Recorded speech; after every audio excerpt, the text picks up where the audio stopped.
السلام علیکم۔ رمضان المبارک کی خصوصیات بیان کر رہا ہوں۔ چشمہ فیض سے گر ایک اشارہ ہو جائے، لطف ہو آپ کا اور کام ہمارا ہو جائے۔ حضور صلی اللہ علیہ وسلم کا ارشاد ہے کہ 3 آدمیوں کی دعا رد نہیں ہوتی: ایک روزے دار کی افطار کے وقت، دوسرے عادل بادشاہ کی دعا، تیسرے مظلوم کی جس کو حق تعالیٰ شانہ بادلوں سے اوپر اٹھا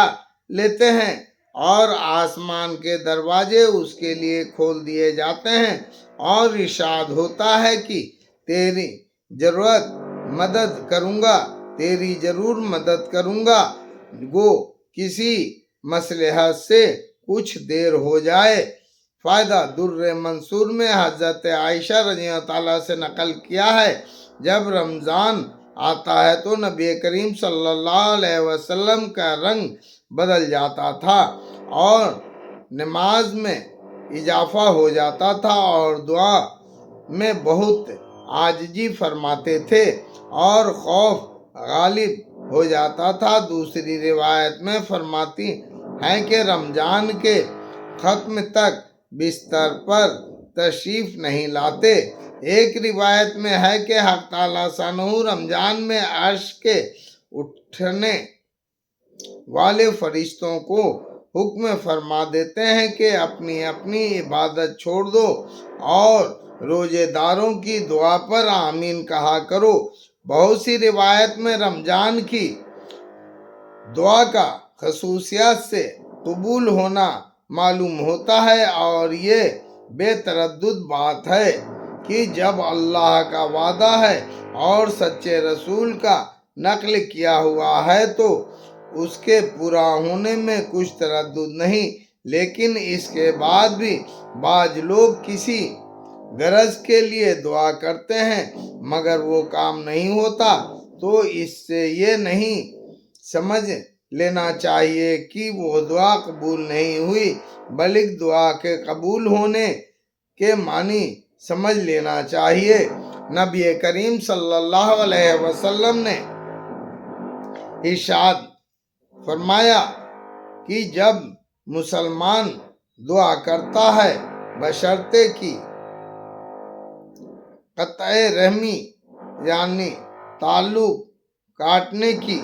یا کسی گناہ کی دعا نہ کرے تو حق تعالیٰ شانہ کے یہاں سے 3 چیزوں میں سے ایک چیز ضرور ملتی ہے، یا خود وہی چیز ملتی ہے جس کی دعا کی جا اس کے بدلے میں کوئی برائی مصیبت اس سے ہٹا دی جاتی ہے، یا آخرت میں اسے قدر ثواب اس کے حصے میں لگا دیا جاتا ہے۔ ایک حدیث میں آیا ہے کہ قیامت کے دن حق تعالیٰ شانہ بندے کو بلا کر ارشاد فرمائیں کہ اے میرے بندے، میں نے تجھے دعا کرنے کا حکم دیا تھا اور اس کے قبول کرنے کا وعدہ کیا تھا، تو نے مجھ سے دعا مانگی تھی۔ وہ عرض کرے گا کہ مانگی تھی، اس پر ارشاد ہوگا کہ تو نے کوئی دعا ایسی نہیں کی جس کو میں نے قبول نہ کیا ہو،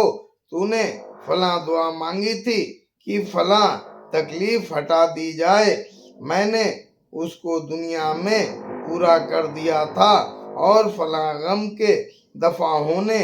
کے لیے دعا کی تھی مگر اس کا اثر کچھ تمہیں معلوم نہیں ہوا، میں نے اس کے